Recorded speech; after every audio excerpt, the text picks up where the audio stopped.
Who enters here may fairies meet, with laughter soft, they should be greet. কি সুন্দর, মুগ্ধ দৃষ্টিতে তাকিয়ে আছে কিশোর। কিনার খুব ভালো লাগবে জায়গাটা। যাই হোক, এমন একটা পরীর দেখা পেলে মন্দ হতো না। ওর কাছ থেকে এখানকার গোপন তথ্যগুলো জানা যেত। তীক্ষ্ণ দৃষ্টিতে গ্যালারিটা দেখতে দেখতে বলল রবিন, যা অবস্থা, যে কোনো সময় ধসে পড়তে পারে ওই থাম। ঝুঁকে একটা থামের গোড়া পরীক্ষা করে দেখল কিশোর। অবাক হয়ে ভাবছে, আবহাওয়া কি মাত্র কয়েক বছরে এতটা ক্ষয় করে দিতে পারে পাথরের থাম? হঠাৎ বলে উঠল, রবিন দেখো তো এটা। কি দেখব? আমার তো মনে হয় মানুষের কাজ। পাথরের গায়ে কোপের দাগের মতো, কেটে দুর্বল করে দেয়া হয়েছে, সম্ভবত কুড়াল দিয়ে। দেখে অবশ্য সেরকমই লাগছে। কিন্তু কিশোর, এ কাজ কেন করবে কেউ? অন্য থামগুলো পরীক্ষা করে দেখে বোতাম কারখানায় পাওয়া মেসেজটার কথা ভাবল কিশোর। তাতে লেখা আছে, ইন আ ওয়াল। আমি শিওর মূল্যবান কোনো একটা জিনিস বিভিন্ন দেয়ালের ভিতর খুঁজে বেড়াচ্ছে কেউ, বিড়বিড় করল কিশোর। জিনিসটা কি বুঝতে পারছি না। দেয়াল আর থাম তো এক জিনিস নয়। এত সুন্দর থামগুলো নষ্ট করলো কেন? হয়তো যা খুঁজছিল সেটা দেয়ালের মধ্যে পায়নি, আর তাই থামের মধ্যে খুঁজেছে। ইস, মেসেজের বাকি অর্ধেকটাও যদি পেতাম। কিশোরের কথায় কান নেই রবিনের। স্থির দৃষ্টিতে তাকিয়ে রয়েছে রাস্তাটার দিকে। কি দেখছো? নিচু স্বরে জিজ্ঞেস করলো কিশোর। কুকুরগুলো আসছে? বলতে বলতে রাস্তার দিকে তাকালো। কুকুর চোখে পড়ল না। মাথা নাড়ল রবিন, আঙুল তুলে ঝোপের দিকে দেখালো। অস্বাভাবিক কিছু চোখে পড়ল না কিশোরের। একজন বুড়ো লোক ফিসফিস করে বলল রবিন, আমাদের দিকে আঙুল দেখাচ্ছে। ঘন ঝোপের মধ্যে কিশোরেরও চোখে পড়ল ওকে। নারীর গতি দ্রুত হয়ে এলো। এগিয়ে গেল লোকটার দিকে, কাছে এসে হেসে ফেলল। ধুর, লোক কোথায়? এ তো মূর্তি। বিব্রত ভঙ্গিতে হাসল রবিন। অবাক হয়ে মূর্তিটার দিকে তাকিয়ে রইল। এত জ্যান্ত মনে হচ্ছে যে। ওভাবে আঙুল তুলে কোনো কিছু দেখাচ্ছে না তো? চিন্তিত ভঙ্গিতে বিড়বিড় করল কিশোর। একটা রাস্তার দিকে নির্দেশ করছে আঙুলটা। চলো তো দেখি। এখানকার অন্য রাস্তাগুলোর মতোই এ রাস্তাটাও আগাছায় ঢাকা। গাছপালার ভিতর দিয়ে এঁকে বেঁকে চলে গেছে। মনে হলো বিশেষ কোনো গন্তব্যে গিয়ে শেষ হয়নি। ঘুরে দাঁড়াতে যাবে ওরা। এ সময় গাছের ফাঁক দিয়ে চকচকে পানি চোখে পড়ল। পাতার ফাঁক দিয়ে রোদ চুইয়ে পানিতে পড়ছে। কাছে এসে দেখা গেল একটা ডোবা, ঘন হয়ে জন্মানো পদ্ম পাতায় ভর্তি। পাতা পচে দুর্গন্ধ বেরোচ্ছে। আরো কাছে থেকে দেখতে গেল রবিন। এরকম একটা পচা ডোবার দিকে আঙুল দেখাবে কেন মূর্তিটা, এটা বুঝে উঠতে পারল না। এটা দেখে তো আমারই কিছু মনে হচ্ছে না। হঠাৎ তীক্ষ্ণ এক চিৎকার শুনে থেমে গেল। চমকে ঘুরে তাকাতে গিয়ে পা গেল পিছলে, ডোবার পানিতে পড়ে গেল। পানি বেশি না, তবে ভিজে গেল। ইস, কাপড়ের কি অবস্থা হয়েছে দেখো।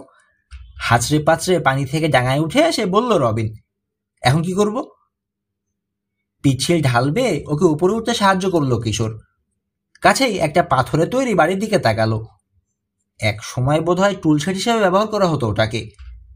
ওটার ভিতরে গিয়ে কাপড়গুলো সব খুলে ফেলো, কিশোর বলল। আমি এগুলো রোদে ছড়িয়ে দিই, শুকাতে বেশি সময় লাগবে না। এছাড়া আর কিছু করারও নেই। পাথরের ঘরটার ভিতরে ঢুকে গেল রবিন। শার্ট, প্যান্ট, জাঙ্গিয়া, মোজা, জুতো সব একে একে জানালা দিয়ে বাইরে ছুঁড়ে ফেলল। কিশোর সেগুলো এনে ডোবার পাড়ে রোদে শুকাতে দিয়ে ডোবাটার চারপাশে ঘুরে দেখতে লাগলো। হঠাৎ পানির কিনারে একটা ঝিনুকের খোসা চোখে পড়ল ওর।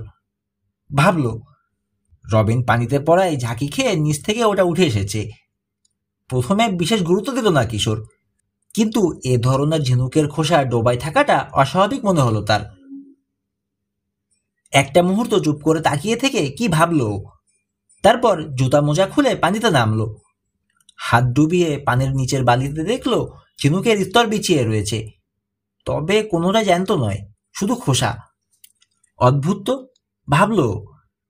বোতাম কারখানা থেকে এত দূরে, নিশ্চয়ই ওখানকার খোসা এনে ফেলে যাওয়া হয়নি। আর এত ঝিনুকও হয়তো খায়নি মর্গানরা। একটা সন্দেহজনক জবাব খুঁজতে খুঁজতে পানি থেকে উঠে এলো। বসে পড়লো ডোবার কিনারে। হঠাৎ কথাটা মনে পড়ল ওর। হ্যাম বলেছিল ঝিনুক দিয়ে রং বানানো হতো। হয়তো ঝিনুক নিয়ে গবেষণা করছে হেনরি মর্গান, ভালো জাতের রং আবিষ্কারের চেষ্টা করছে। এই কি ভাবছো? রবিনের ডাকে কিশোরের ভাবনায় বাধা পড়ল। দেখো না আমার কাপড়গুলো শুকালো কিনা। ফিরে এসে কাপড়ে হাত দিয়ে দেখে কিশোর বলল, আর একটু বাকি। আমার খিদে পেয়েছে, রবিন বলল। মুসাও নিশ্চয়ই আমাদের দেরি দেখে অস্থির হয়ে যাচ্ছে। ঠিকই বলেছে রবিন, গাড়ির কাছে দাঁড়িয়ে থাকতে থাকতে অস্থির হয়ে উঠেছে মুসা। তাছাড়া খিদেও পেয়েছে। মাথার উপর চড়েছে সূর্য, এখনো আসছে না ওরা। ক্রমেই উদ্বিগ্ন হয়ে উঠছে মুসা। রাগ লাগছে, ভাবল আমার কথা কি ভুলেই গেল কি ওরা। গেটের কাছে গিয়ে উকি দিল ভিতরে, আর যেন ওর অপেক্ষাতেই ছিল কুকুরগুলো। ছুটে এসে ঘেউ ঘেউ শুরু করলো, পারলে শিকের ফাঁক দিয়ে বেরিয়ে এসে ওকে ধরে। তাড়াতাড়ি পিছিয়ে এলো মুসা। সমস্ত রাগ গিয়ে পড়ল কিশোর আর রবিনের উপর। আসুক আজকে ওরা। ঠিক এই সময় গাড়ির ইঞ্জিনের শব্দ কানে এলো। তাড়াতাড়ি একটা ঝোপের ভিতর লুকিয়ে পড়ল। পথের বাঁক ঘুরে রাস্তা ধরে এগিয়ে আসতে দেখলো গাড়িটাকে। ভাগ্যিস লুকিয়ে পড়েছিল।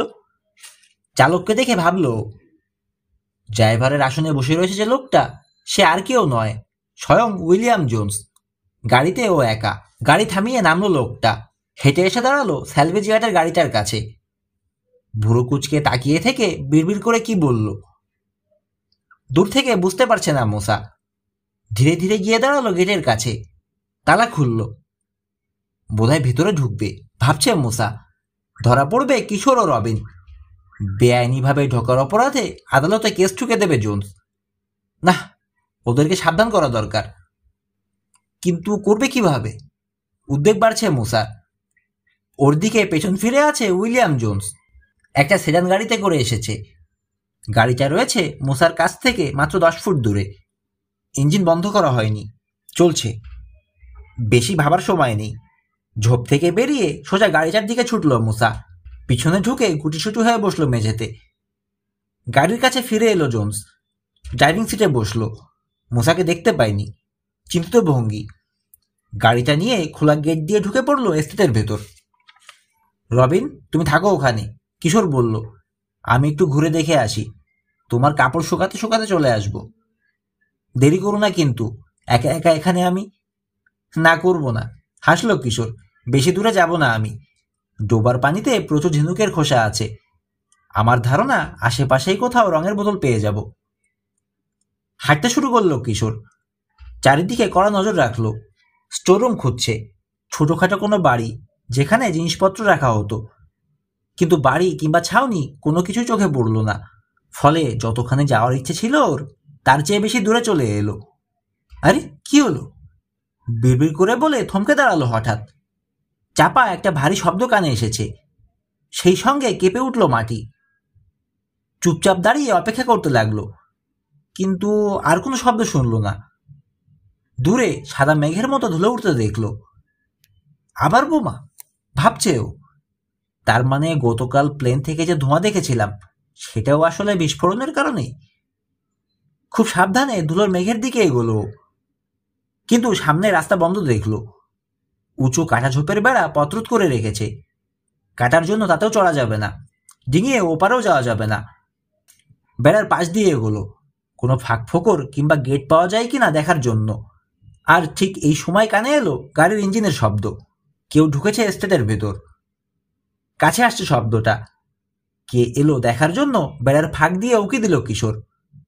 উইলিয়াম জোন্সের গাড়িটাকে ঢুকতে দেখলো। সঙ্গে সঙ্গে একে ঝোপে ঢুকে লুকিয়ে পড়ল কিশোর। জোন্স ওকে দেখেনি। গিটওয়ালা একটা বুড়ো ম্যাপল গাছের নিচে গাড়ি রেখে গাড়ি থেকে নেমে পায়ে হেঁটে চলল লোকটা। ওর পিছু নিল কিশোর। এত দ্রুত হাঁটছে লোকটা, ওর সঙ্গে তাল মিলিয়ে রাখতে গিয়ে হিমশিম খেয়ে যাচ্ছে কিশোর। জোন্সের চলা দেখে মনে হচ্ছে এই জায়গাটা ওর খুবই পরিচিত। কোনো রাস্তায় চলতে, কোনো মোড় কিংবা বাঁক নিতে সামান্যতম দ্বিধা করছে না। একটু পরেই কিশোরের চোখের আড়ালে চলে গেল জোন্স। একটা রাস্তার মাথায় এসে এদিক ওদিক তাকাতে লাগলো কিশোর। অবাক হয়ে ভাবছে, লোকটা উধাও হয়ে গেল কোথায়। আর কোনো উপায় না দেখে উবু হয়ে মাটিতে বসে কান চেপে ধরল। অতি মৃদুভাবে জুতো শব্দ পাওয়া গেল ডানের রাস্তাটায়। দ্রুত সেটা দিয়ে এগোলো। কিছু দূরে এসে রাস্তাটা ভাগ হয়ে 3 দিকে চলে গেল। আবার মাটিতে কান চেপে ধরল, কিন্তু এবার আর কোনো শব্দ শুনল না। ধুর, হারিয়ে ফেললাম। বিরক্তিতে নাক কুচকালো কিশোর। একটা রাস্তায় ঢুকে বোঝার চেষ্টা করলো জোন্স সেটা দিয়ে গেছে কিনা। কিছু দূর গিয়ে ওকে না পেয়ে ফিরে এসে আরেকটাই ঢুকলো, তারপর আরেকটাই। এভাবে লোকটাকে খুঁজতে গিয়ে রবিন আর মুসার কথা বেমালুম ভুলে গেল। ওদিকে মুসা তখনও গাড়ির ভিতরেই বসে আছে। কিশোর যে কাছাকাছিই রয়েছে এটা জানে না। জোন্স বেরিয়ে গেছে অনেকক্ষণ হলো, আর বসে না থেকে কিশোর রবিনকে খুঁজতে যাবার জন্য গাড়ি থেকে নামলো। সাবধানে এগোলো জোন্স যে রাস্তাটা দিয়ে গেছে সেটা ধরে। কয়েক পা যেতে না যেতেই চমকে গেল কুকুরের ডাক শুনে। উত্তেজিত স্বরে ডাকতে ডাকতে এদিকেই ছুটে আসছে ওগুলো। ঠিক আমার গন্ধ পেয়ে গেছে, আতঙ্কিত হয়ে ভাবল মুসা। কুকুরগুলোকে রাস্তার মোড়ে দেখা গেল। দেরি না করে তাড়াতাড়ি একটা গাছে চড়ল মুসা। ভাবলো কুকুরগুলো চলে গেলে তারপর নামবে, কিন্তু গেল না ওগুলো।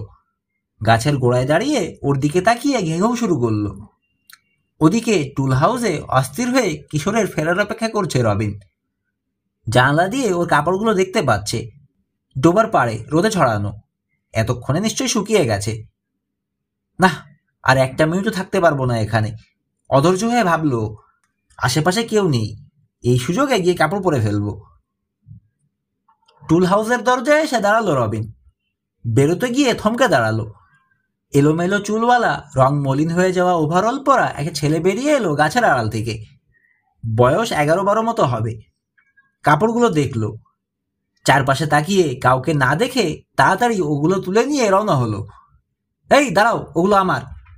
হয় ওর কথা শোনেনি ছেলেটা, কিংবা শুনেও না শোনার ভান করলো। সর্বনাশ! হতাশায় ছেয়ে গেল রবিনের মন। এখন আমি কি করব?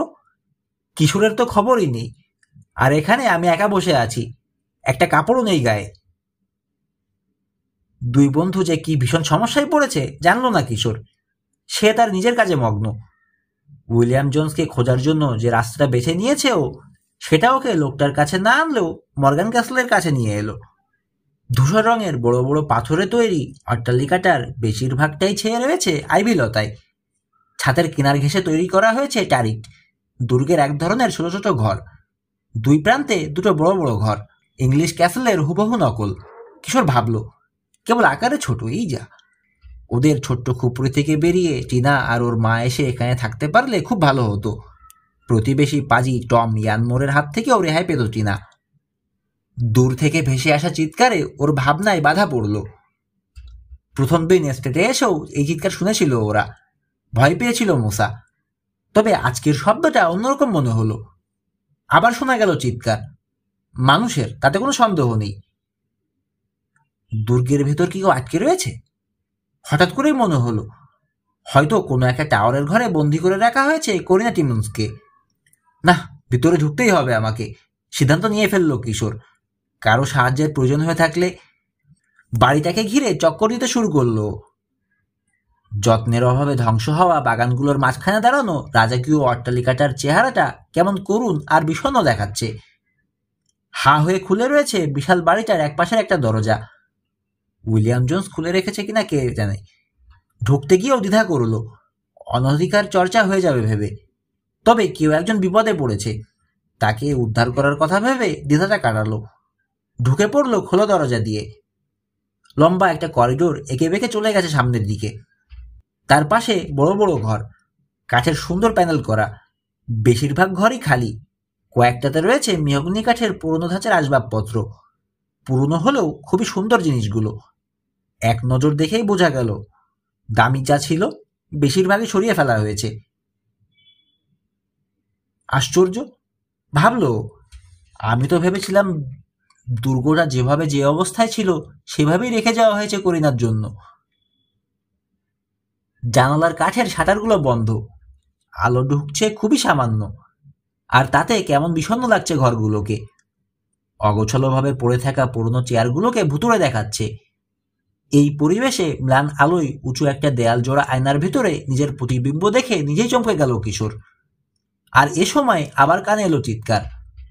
উপরের ঘর থেকে আসছে মনে হলো। দ্রুত সিঁড়ি খুঁজে বের করে দোতলায় উঠে এলো। ওখানকার সমস্ত ঘর আর দেয়াল আলমারি খুঁজেও কাউকে পাওয়া গেল না। বাকি রয়েছে শুধু টাওয়ারগুলো। ভাবলো, কিন্তু ওখানে ঢুকবো কি করে? বহু চেষ্টা করেও টাওয়ারে ঢোকার কোনো পথ পেল না ও। তারপর একটা জানলায় দাঁড়িয়ে দেখলো একটা চারকোনা শূন্য জায়গাকে ঘিরে তৈরি করা হয়েছে বাড়িটা। এই জায়গাটাতেও বাগান ছিল, অযত্নে অবহেলায় নষ্ট হয়ে গেছে। দেখতে দেখতে ওর মনে হলো, ছোট টারেটগুলোকে বেডরুম করা হয়নি তো? উঁচু টাওয়ারগুলো মূল বাড়ি থেকে আলাদা করে তৈরি করা হয়েছে। দরজাগুলো তৈরি করা হয়েছে ভিতরের আঙিনার দিকে মুখ করে। পুরোনো আমলের ওসব টাওয়ারে বন্দী হয়ে থাকার কথা কল্পনা করে গায়ে কাটা দিল ওর। ঠিক এই সময় চিৎকার শোনা গেল আবার। তাড়াহুড়ো করে সিঁড়ি বেয়ে প্রায় দৌড়ে নিচতলায় নেমে এলো কিশোর। ভিতরের আঙিনায় বেরোনোর পথ খুঁজল। করিডোরের ছায়ায় লুকানো রয়েছে দরজাটা, তাই প্রথমে দেখতে পেল না। দেখার সঙ্গে সঙ্গে ছিটকানি খুলে বেরিয়ে এলো বাইরের রোদে। চারপাশে তাকালো। ওর ধারণাই ঠিক, গোল উঁচু টাওয়ার দুটোর মস্ত দরজাগুলো রয়েছে ওদিকটাতেই। প্রথম দরজাটা খুলেই দম আটকে ফেলল। ভাবছে ওপাশে কি রয়েছে, কিন্তু হতাশ হলো, কিছুই পাওয়া গেল না এটাতে। বেরিয়ে এসে দ্বিতীয় টাওয়ারটার কাছে দাঁড়ালো। এটার দরজাও তালা নেই। ওপাশে কি কাউকে পাওয়া যাবে? সিঁড়ি বেয়ে ঝুল বারান্দাওয়ালা খুদে একটা ঘরে এসে ঢুকলো। এখানেও কেউ নেই। হতাশ হয়ে বারান্দায় বেরিয়ে এসে নিচে তাকালো কিশোর। নদীর কিনারে ঘাসে ঢাকা জমিতে একটা ছেলেকে দৌড়ে যেতে দেখলো। ছেলেটার হাত থেকে একটা প্যান্ট পড়ে গেল, কিন্তু ওটা তোলার জন্য থামলো না ছেলেটা। রবিনের প্যান্টটা চিনতে পেরে অবাক হলো। অনেক দূরে রয়েছে ছেলেটা, ডাকলে শুনতে পাবে না। পানির কিনারে গিয়ে একটা নৌকায় লাফিয়ে উঠে দাঁড় বেয়ে চলে গেল। রবিনকে টুল হাউসে ফেলে আসা মোটেও উচিত হয়নি, মনে মনে নিজেকে বকা দিল কিশোর। তাড়াতাড়ি ফেরা দরকার। বারান্দা থেকে ঘর পেরিয়ে এসে সিঁড়িতে পৌঁছলো। সিঁড়ি দিয়ে দৌড়ে নিচে নামলো। আঙিনায় বেরোনোর দরজার কাছে ছুটে এলো, কিন্তু দরজাটা খুলতে গিয়ে দেখে আর খোলে না। জোরে জোরে টানলো, বুঝতে পারলো কেউ তালা লাগিয়ে দিয়েছে। টাওয়ারে বন্দি আমি, বেরোতেই হবে আমাকে, নিজেকে বোঝালো কিশোর, যেভাবেই হোক। আতঙ্ক চেপে রাখতে চাইছে মনকে, জোর করে সরালো। বেরোনোর কোনো না কোনো উপায় নিশ্চয়ই আছে। তাড়াহুড়ো করে ফিরে এলো আবার ঝুল বারান্দায়। গলা বাড়িয়ে নিচে তাকালো। 40 ফুট নিচে মাটি, লাফিয়ে নামা বিপজ্জনক। প্রচণ্ড হতাশ হয়ে আবার নেমে এলো নিচে। দরজাটা খোলার চেষ্টা করলো আর একবার। কানে এলো মানুষের কণ্ঠস্বর। ধরাস করে লাফ মারল হৃৎপিণ্ডটা। ঠিক বাইরে রয়েছে দুজন মানুষ, এদিকে আসছে। ধরা পড়বো আমরা, বুঝলে, জোরে বলল একজন। ও পরিষ্কার বলে দিয়েছে, ধরা পড়লে আমাদের যে চেনে সেটা স্বীকারই করবে না। আর দূর, দুশ্চিন্তা বাদ দাও তো, বলল আর একজন। চিন্তার ভার আমার উপর ছেড়ে দাও। ওই সূত্রটা খুঁজে বের করা বাকি এখনো। স্টেটের কোনো একটা দেয়ালের ভিতরেই ভরা হয়েছে ওটা।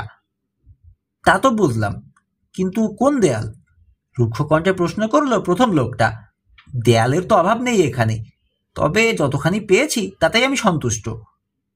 তা ঠিক, দ্বিতীয় লোকটা বলল। কত দেয়াল উড়িয়ে দিয়েছি আমরা, এটা যখন দেখবে বুঝতে পারবে যে চেষ্টার কোনো ত্রুটি করিনি। আমার অনুমানই তো ঠিক, ভাবল কিশোর। বোতামের কারখানা আর মর্গান ক্যাসেলে সূত্র খুঁজে বেড়াচ্ছে লোকগুলো, নিজেদের জন্য নয়, অন্য কারো জন্য। মূল্যবান কিছু একটা খুঁজেও পেয়েছে, হয়তো সেই নোটের অর্ধেকটা, কিংবা হেনরি মর্গানের গবেষণার ফর্মুলা, কিংবা করিনা টিমন্সের সন্ধান। লোকগুলোকে দেখার জন্য তাড়াতাড়ি আবার উপরে ঝুল বারান্দায় ফিরে এলো কিশোর। ঝুঁকে নিচে তাকালো। ওদেরকে চোখে পড়ল না। কুকুরকে ডেকে আনার জন্য বাঁশি বাজাতে শুনল। তারপর সব চুপচাপ। লোকগুলো চলে গেছে ভেবে অস্বস্তি বোধ করল কিশোর। আমি যে এখানে রয়েছি জানানো দরকার, দেরি হয়ে যাওয়ার আগেই। না, ডাকবো না, ওরা লোক ভালো নয়। জানালে আরো বেশি বিপদে পড়তে পারি, আমার তদন্তে বিঘ্ন ঘটতে পারে। যেভাবেই হোক নিজে নিজেই বেরিয়ে যাব আমি। ফিরে এসে টাওয়ারের নিচতলায় মরিয়া হয়ে খুঁজে বেড়ালো। হতাশার সঙ্গে যোগ হলো নতুন সমস্যা, খিদে। হাত ঘড়ির দিকে তাকালো। আরে বাবা, 2টোর বেশি বাজে। এখান থেকে যদি বেরোতে পারিও ভেবে শঙ্কিত হলো। মুসা আর রবিন আমাকে ধরে জ্যান্ত ছাল ছাড়াবে, কিন্তু কিশোর জানে না নিজের চামড়া বাঁচাতেই প্রাণপণ চেষ্টা করছে মুসা। ক্যাসেলের কাছ থেকে বেশ দূরে গাছের জালে বসে রয়েছে ও। গাছের গোড়া ঘিরে বসে পাহারা দিচ্ছে কুকুরগুলো, মাঝে মাঝে উঠে চক্কর দিচ্ছে। ওকে টেনে ছেড়ার জন্য যেন অস্থির হয়ে উঠেছে। বাঁচার আশা যখন প্রায় ছেড়ে দিতে বসেছে, এ সময় শুনল বাঁশির শব্দ। কুকুরগুলোরও কানে গেছে, কান খাড়া করে ফেললো ওরা। পরক্ষণে দৌড় দিল শব্দ লক্ষ্য করে। উফ, বাঁচলাম, ফোঁস করে স্বস্তির নিঃশ্বাস ফেললো মুসা। গাছ বেয়ে নেমে এলো। গাছের উপর কতক্ষণ বসেছিল সময়ের হিসাব রাখেনি, তবে অনেকক্ষণ, তাতে কোনো সন্দেহ নেই। এখানে রবিন আর কিশোরকে খোঁজার চেষ্টা করে আর লাভ নেই, ওর মনে হলো তা। উইলিয়াম জোনসের সঙ্গে যদি চক্কর না লাগে, এতক্ষণে ওর খপ্পরে পড়ে না গিয়ে থাকে, তো নিশ্চয়ই গাড়ির কাছে গিয়ে অপেক্ষা করছে। গাড়ির কাছেই ফিরে যায় ঠিক করলো মুসা, কিন্তু রাস্তা তো ভুলে গেছি। কোন পথে এসেছি আমি? অনিশ্চিত ভঙ্গিতে একটা রাস্তা ধরে এগিয়ে চলল। নদীর দিকে যাচ্ছে বুঝতেই পারল না। অনেকক্ষণ হাঁটার পর সামনে পথ জুড়ে দাঁড়ালো একটা ভাঙা দেয়াল। এক জায়গায় একটা পাথর খসে পড়ে ফোকর হয়ে গেছে, সেটা দিয়ে উকি দিল। আশা করেছিল রাস্তা দেখবে, কিন্তু দেখলো নদী। কিনারে পড়ে থাকা প্যান্টটাও চোখে পড়ল, রবিনের প্যান্ট। চিনতে পারলো মুসা। রবিন কিংবা কিশোরকে চোখে পড়ল না। প্যান্ট খুলে রাখার একটাই মানে হতে পারে, ভাবলো। ওরা সাঁতার কাটতে নেমেছে, কিন্তু এ সময় নদীতে নামবে ওরা? এটা বিশ্বাস হতে চাইল না ওর। তার মানে বিপদে পড়েছে, আতঙ্কিত হয়ে ভাবলো মুসা। দেয়ালে চড়ার চেষ্টা করলো, কিন্তু ভাঙা পুরনো দেয়ালের পাথর খুলে চলে আসে হাতের চাপে। একবার তো মাটিতেই পড়ে গেল। গাড়িতেই ফেরা উচিত। অবশেষে হাল ছেড়ে দিয়ে ভাবলো, কিশোর আর রবিনকে আমি খুঁজে বের করতে পারবো না, তার চেয়ে রকি বিচে ফিরে গিয়ে পুলিশ নিয়ে আসি। লম্বা ঘাসের ভেতর দিয়ে হোঁচট খেতে খেতে এগিয়ে চলল। একটা রাস্তায় এসে পড়ল। ঘাস যে মারানো রয়েছে, তাড়াহুড়া আর উত্তেজনায় চোখেই পড়ল না সেটা। একটু পরেই রাস্তার মাথায় চলে এলো। ও লক্ষ্য করলো গিটের দিকে যায়নি রাস্তাটা, একটা ডোবার কাছে শেষ হয়েছে। পদ্ম ফুলে ভর্তি হয়ে আছে ডোবাটা। এ তো এক মহাযন্ত্রণা, আমি কোথায়?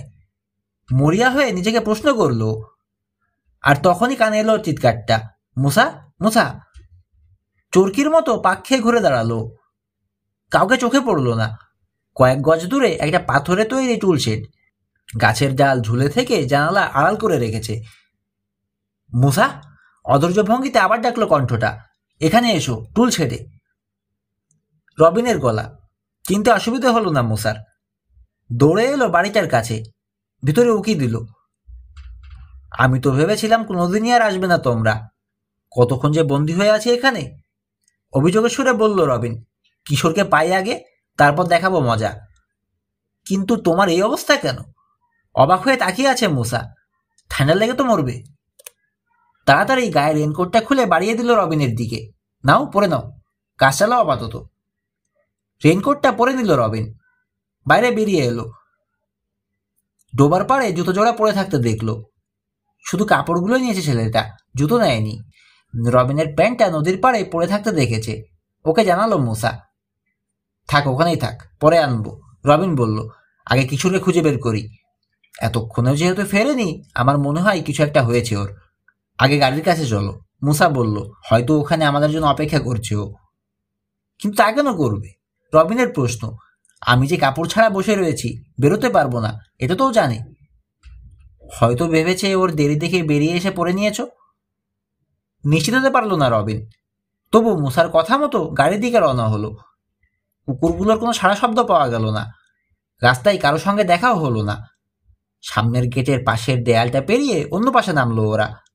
গাড়ির কাছে এসে দেখলো এখানে কিশোর নেই। চলো রকি বিচে গিয়ে পুলিশ নিয়ে আসি, মুসা বলল। ওর কণ্ঠে অস্বস্তি। কিন্তু গাড়ি চালাবো কি করে? চাবি তো কিশোরের কাছে। ও তাই তো, ভালো গেরাগলে পড়লাম তো। এখন আমার কাছে পরিষ্কার, ও বিপদেই পড়েছে। নইলে আমাকে টুল ছেড়ে একলা ফেলে রেখে গিয়ে ফিরতে তো দেরি করতো না। উদ্বিগ্ন কণ্ঠে বলল রবিন। আমার মনে হয় এস্টেটের ভিতরেই কোথাও রয়েছে ও। কিন্তু খালি পেটে তো খুঁজতে পারবো না, এত খিদে পেয়েছে। লাঞ্চ প্যাকেট থেকে দুটো স্যান্ডউইচ বের করে দ্রুত খেয়ে নিল দুজনে। তারপর আবার দেয়ালে চড়ল। কোথা থেকে এসে আবার হাজির হলো কুকুরগুলো। ওদের দিকে তাকিয়ে গর্জাতে লাগলো। আমার মনে হয় খাবার দিলে বশ হবে। গাড়ি থেকে দুটো স্যান্ডউইচ নিয়ে এলো মোসা। খাবার দেখা মাত্র বদলে গেল কুকুরগুলোর চেহারা। ওকে দেখলে যাতে আর না রাগে সেজন্য নিজের হাতের স্যান্ডউইচটা ছুঁড়ে ছুঁড়ে দিতে লাগলো মোসা। টপটপ গিলে নিয়ে ওখানে দেয়ালের গোড়ায় শুয়ে হাঁপাতে থাকলো কুকুরগুলো। যেই মোসা নামার জন্য পা নামালো, অমনি লাফিয়ে উঠে ভয়ঙ্কর চোখে তাকালো। না, আমাকে একাই যেতে হবে বলে পা নামালো রবিন। এবার ওকেও ছাড়লো না কুকুরগুলো। পা নামানোর সঙ্গে সঙ্গে লাফিয়ে উঠে কামড়ানোর চেষ্টা করলো। শয়তান কুত্তা, মুসা বলল, অকারণে এত ভালো স্যান্ডউইচগুলো নষ্ট করলাম। এখানে বসে অপেক্ষা করা ছাড়া আর তো কোনো উপায় দেখছি না। বসে থাকতে মন চাইছে না রবিনের, কিন্তু এস্টেটে আবার ঢুকবে কি করে তাও বুঝতে পারছে না। সরার কোনো লক্ষণই নেই কুকুরগুলোর। পা নামাতে গেলেই ঘেঘো শুরু করে। 1 ঘন্টা পেরোলো, আরো 1 ঘন্টা। গাছের মাথার ওপাশে নেমে গেল বিকেলের সূর্য। লম্বা লম্বা কালো ছায়া পড়ল এস্টেটের বনভূমিতে। কিশোর যে ভয়ানক বিপদে পড়েছে আর কোনো সন্দেহই নেই এখন মোসা আর রবিনের। নইলে এতক্ষণে চলে আসার কথা। আর একটা মুহূর্ত এখানে বসে থাকতে রাজি নই আমি। দেয়াল থেকে লাফিয়ে নেমে পড়ল মোসা। এস্টেটের বাইরে চলে এলো। রবিন, কিছু একটা করা দরকার আমাদের। একমত হলো রবিন। পুলিশকে জানানো ছাড়া তো আর কোনো উপায় দেখছি না। গড়িয়ে কাটছে সময়। বেরোনোর জন্য ক্রমেই আরো বেশি অস্থির হয়ে উঠেছে কিশোর। রবিনের কথা ভাবল। বেচারি। আর মোসা, ও কি করছে? চাবিটাও নিয়ে এসেছে ভেবে তেতো হয়ে গেল কিশোরের মন। নিজেকে তো বিপদে ফেলেছেই, 2 বন্ধুকেও একটা মহা সমস্যায় ফেলে দিয়েছে। ঘোরানো লোহার সিঁড়িটার গোড়ায় বসে বসে ভাবতে লাগলো। দৃষ্টি সামনের দিকে। এমন ফাঁদে খুব কমই পড়েছি, এখন করা যায় কি? হঠাৎ সামনের মেঝেতে একটা জিনিস দৃষ্টি আকর্ষণ করলো ওর। খুব সরু একটা চিড়, 3 বর্গফুট একটা সমকোণী চতুর্ভুজের মতো। মনে হচ্ছে এটা তো একটা ট্র্যাপডোর। চিন্তা করলো, বেরোনো রাস্তা নাকি? তাড়াতাড়ি এসে পরীক্ষা করে দেখলো কিশোর। দেখে ট্র্যাপডোরই মনে হচ্ছে, কিন্তু টেনে তোলার জন্য কোনো আংটা বা হাতল নেই।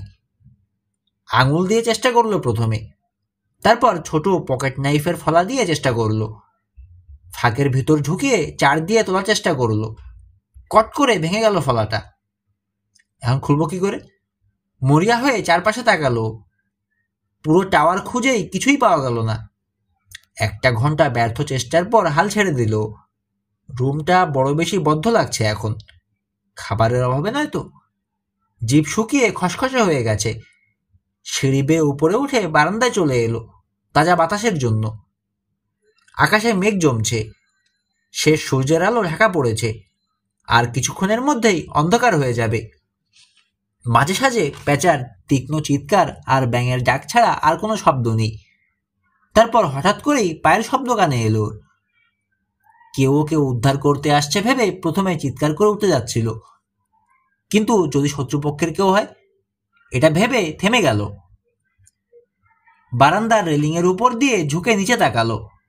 অনেক নিচে একটা লোককে টাওয়ারের দরজা খুলতে দেখলো। অন্ধকারে ভালো মতো দেখা যাচ্ছে না, তবে লোকটাকে অপরিচিত লাগলো ওর কাছে। দরজা খুলে একটা টর্চ জেলে ভিতরে ঢুকলো লোকটা। ধরাস ধরাস করছে রে কিশোরের বুক। কি করবে? সোজা নিচে নেমে লোকটাকে ফাঁকি দিয়ে বেরিয়ে যাওয়ার চেষ্টা করবে? ওহ, পরক্ষণে বাতিল করে দিল ভাবনাটা।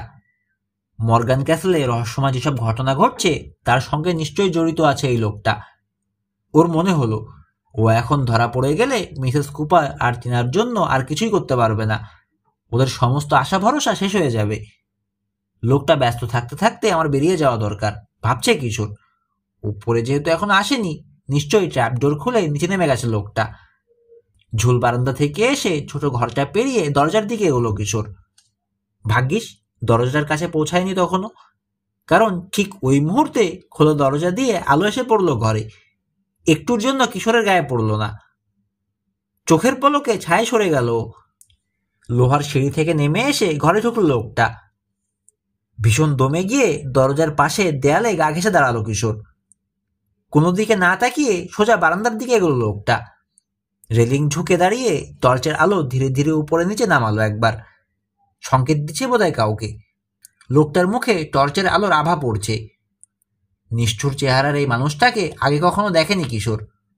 লোকটা কি করে দেখার প্রবল আগ্রহ থাকা সত্ত্বেও দেরি করার সাহস পেল না ও। পালানোর এটাই সুযোগ। পা টিপে টিপে দরজার কাছে সরে গিয়ে বেরিয়ে এলো ঘর থেকে। নিঃশব্দে সিঁড়ি বেয়ে নামতে শুরু করলো। সিঁড়ির শেষ ধাপ থেকে কয়েক ধাপ উপরে এসে হোঁচট খেল। নীরবতার মাঝে লোহার সিঁড়িতে হোঁচট খাওয়ার সামান্য শব্দও অতিরিক্ত হয়ে কানে বাজল। লোকটাকে শুনতে পেয়েছে। বাকি সিঁড়ির বাকি ধাপগুলো লাফিয়ে নেমে দরজার দিকে ছুটল। চোখের পলকে বেরিয়ে এলো বাইরের বাগানে। যে দরজা দিয়ে ভেতরের আঙিনে ঢুকেছিল সেটা খোলা রয়েছে দেখে স্বস্তি নিঃশ্বাস ফেলল। দুর্গের অন্ধকার করিডোর ধরে এগিয়ে চলল। না দেখে হাঁটুতে বাড়ি খেয়ে চেঁচিয়ে উঠতে গিয়ে নিজেকে থামালো। পড়ে থাকা কোনো চেয়ার টেবিলে বাড়ি লেগেছে হয়তো। হাতড়ে হাতড়ে বাইরে বেরোনোর দরজা খোঁজায় আরো 10টা মূল্যবান মিনিট ব্যয় করলো। অবশেষে পরিশ্রমের পুরস্কার মিলল। পা গেল দরজা। জোরে একটা নিঃশ্বাস ফেলে ছুটে বেরোলো বাইরে। হ্যাঁ, কি একখানা অ্যাডভেঞ্চার! ভাবতে ভাবতে গায়ে কাটা দিল ওর। এখন মুসা আর রবিনকে খুঁজে পেলেই হয় খালি। তবে সমস্যার তখনও শেষ হয়নি। আবছা আলোয় রাস্তা চেনে এখান থেকে বেরোতে হবে। মেইন গেটের রাস্তা চেনে, কিন্তু সেখানে যেতে হলে ঘাস জমে থাকা রাস্তা, আলগাভাবে পড়ে থাকা অসংখ্য পাথর ও কুকুরগুলোকে ফাঁকি দিতে হবে, আর তার জন্য প্রচুর সাবধানতা প্রয়োজন। প্রায় 1 ঘন্টা পর খুব অস্পষ্টভাবে দেয়ালটা চোখে পড়ল ওর। গাড়িটা যেদিকে রেখেছি এটা কি সেদিকের দেয়ালটা? নিজেকে প্রশ্ন করলো। আরে, গাছের আড়ালে ছায়া নড়তে দেখে বলে উঠল।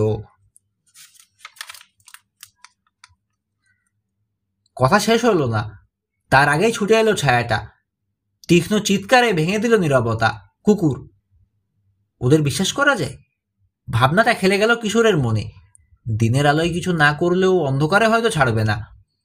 ততক্ষণে দেয়ালের কাছে পৌঁছে গেছে ও। ঘেউ ঘেউ করে ছুটে আসছে কুকুরগুলো। হাত বাড়িয়ে লাফ দিয়ে দেয়ালের কিনার ধরে ফেললো কিশোর। উঠে বসলো। আর ঠিক এই সময় কুকুর দুটো চলে এলো দেয়ালের নিচে। অন্য পাশে লাফিয়ে নেমে গেল কিশোর। গাড়ির দিকে ছুটল। 5 মিনিটেই পৌঁছে গেল গাড়ির কাছে। রবিনকে গাড়িতে দেখে অবাক হলো। রেইনকোট পরে পিছনের সিটে হেলান দিয়ে আছে, মনে হয় ঘুমোচ্ছে। রবিন! ঝটকা দিয়ে সোজা হয়ে গেল রবিন। অস্ফুটাকে চিৎকার করে উঠল। রবিন, আমি কিশোর। ও, পিলে চমকে দিয়েছিল আমার একেবারে। সরি। মুসা কোথায়? তোমাদের বাড়িতে গেছে রাশেদ আঙ্কেলকে খবর দিতে। কিশোর, কি হয়েছিল তোমার? বহুত কিছু। কতক্ষণ আগে গেছে? বসে থাকবো না চলে যাব? বহুক্ষণ, যে কোনো সময় চলে আসবে। যা যা ঘটেছে পরস্পরকে বিস্তারিত জানালো ওরা। রবিন বলল, কিশোর নিরুদ্দেশ হওয়াতে ভীষণ উদ্বিগ্ন হয়ে পড়েছিল ও আর মুসা। ভয় পাচ্ছিল উইলিয়াম জোনসের হাতে ধরা পড়েছে ভেবে। মুসা তখন রাশেদ আঙ্কেলকে খবর দিতে যেতে চাইল। মুসা চলে গেলে একটা শব্দ শুনলাম। রবিন বলছে, তাড়াতাড়ি গিয়ে লুকিয়ে পড়লাম গেটের কাছে একটা ঝোপের ভেতর। গাড়িতে করে এস্টেট থেকে বেরিয়ে এলো জোন্স। ও যখন গেটে তালা লাগাচ্ছে, গোপনে গাড়ির ভিতর উকি দিয়ে দেখলাম। আমি ধরেই নিয়েছিলাম হাত পা বাঁধা অবস্থায় মেঝেতে পড়ে থাকতে দেখবো তোমাকে।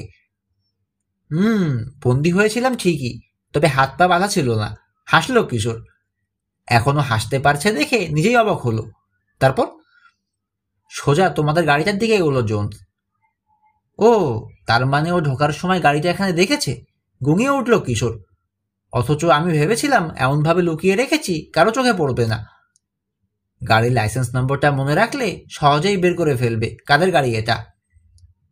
হঠাৎ অন্ধকার চেড়ে দিল হেডলাইট। একটা গাড়ি। রাশেদ পাশা আসছেন নাকি উইলিয়াম জোন্স? দম বন্ধ করে ফেললো দুজনে। ভাবছে যেখানে আছে দাঁড়িয়ে থাকবে নাকি লুকিয়ে পড়বে। রবিন সারাদিনের ঘটনায় অতি সাবধানী হয়ে উঠেছে। ও লুকিয়ে পড়ার কথা বলল। ও খোলা জায়গায় থাকতে রাজি নয়। ফলে কিশোর রবিনকে নিয়ে সরে গেল ঝোপের আড়ালে। কাছে এসে থামলো গাড়িটা। মুসা নামলো। স্যালভেজিয়াটের গাড়িটার কাছে একবার উকি দিয়েই চেঁচিয়ে বলল, এই রবিন গেল কোথায়? আছে বলে ঝোপের আড়াল থেকে বেরিয়ে এলো রবিন। সাবধান হয়েছিলাম আমরা। আমরা? কিশোরও আছে। নাটকীয় ভঙ্গিতে হাসি মুখে আড়াল থেকে বেরোলো কিশোর। দ্বিতীয় গাড়ি তার কাছে এসে দাঁড়ালো। এই গাড়িটাও স্যালভেজ ইয়ার্ডের। গাড়ি থেকে নামলেন রাশেদ পাশা। চাচাকে জড়িয়ে ধরল কিশোর। আরে চাচা, কাঁপছো কেন? আমি কি ভয়টাই না পেয়েছিলাম। কোথায় ছিলি? সরি, তোমাদেরকে ভয় পাইয়ে দিয়েছিলাম, কিশোর বলল। সব শোনার পর বুঝতে পারবে কেন এতক্ষণ দেরি করেছি। বাড়ি ফেরার পথে বলিস ওই গাড়িটা মুছে চালিয়ে নিয়ে আসুক। তুই আর রবিন আমারটায় ওঠ। বাড়ি ফেরার পথে চাচাকে সব জানালো কিশোর। একটাও কথা না বলে গাড়ি চালাতে চালাতে সব শুনলেন তিনি। আমি শিওর, উপসংহার টানল কিশোর, কিছু একটা ঘটছে মর্গান ক্যাসেলে, বাড়ির ভিতরে, বাগানে।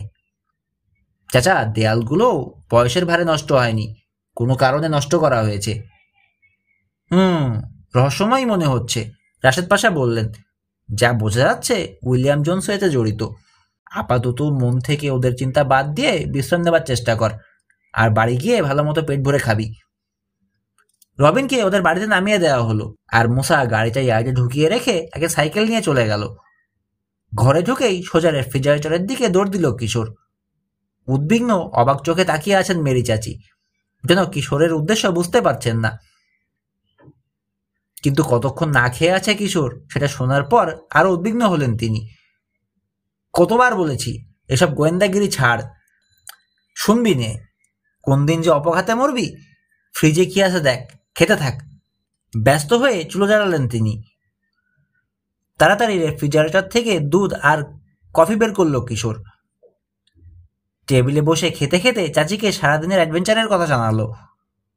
না, তোকে নিয়ে আর পারা যায় না, জোরে নিঃশ্বাস ফেললেন চাচি। তোর এই গোয়েন্দাগিরির নেশাই তোকে একদিন শেষ করবে। বলি, আর একটু সাবধান থাকলে তো পারিস নাকি। মর্গান ক্যাসলে আর যাওয়ার দরকার নেই, বলতে বলতে রান্নাঘরে ঢুকলেন রাশেদ পাশা। আর একটু হলেই ঝাঁকি লেগে হাতের গ্লাস থেকে দুধ পড়ে যাচ্ছিল কিশোরের। মানে, কয়েকদিনের জন্য ঘটনাটা ভুলে যা। কিন্তু হাতে তো একটু সময় নেই। জরুরি কাজে আমাকে বাইরে যেতে হচ্ছে কিশোর, তুই ইচ্ছে করলে আমার সঙ্গে আসতে পারিস। না চাচা, এখন যেতে পারবো না, অন্য কোনো সময়। গাড়ি নিয়ে যাব আমি। রাস্তার কয়েকখানে থেমে কিছু পুরনো মাল দেখতে হবে, অনেকের সঙ্গে কথা বলার সুযোগ পাবি। কোথায় যাচ্ছ? চাচার সঙ্গে যাবার জন্য এখনো কোনো আকর্ষণ বোধ করছে না কিশোর। হ্যাম্পটন। মাথা নাড়ল কিশোর। ওহ, করিনা রহস্যের সমাধান না করা পর্যন্ত রকি বিচ ছেড়ে যাওয়া চলবে না আমার। ও তাই? মিটিমিটি হাসছেন রাশেদ পাশা।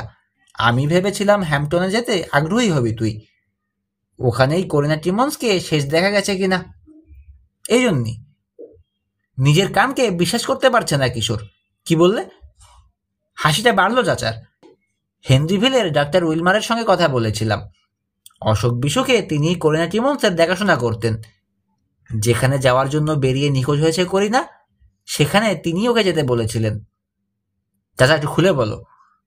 বলার আর তেমন কিছু নেই।